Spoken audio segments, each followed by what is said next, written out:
গত ৫ আগস্ট ঢাকায় বংশাল এলাকায় লং মার্চ টু ঢাকা কর্মসূচিতে অংশ নিয়ে গুলিবিদ্ধ হয়ে মারা যান রিপন হোসেন নামের এক ভ্যান চালক।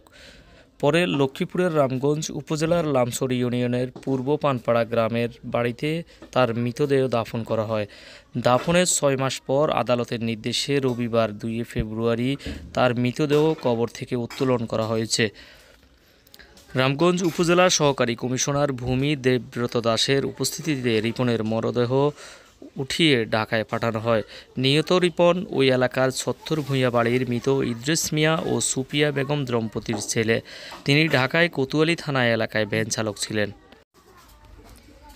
রামগঞ্জ উপজেলার সহকারী কমিশনার ভূমি দেবব্রত দাস জানান, মামলার তদন্তের প্রয়োজনে ময়নাতদন্তের জন্য মৃতদেহ উত্তোলন করা হয়েছে।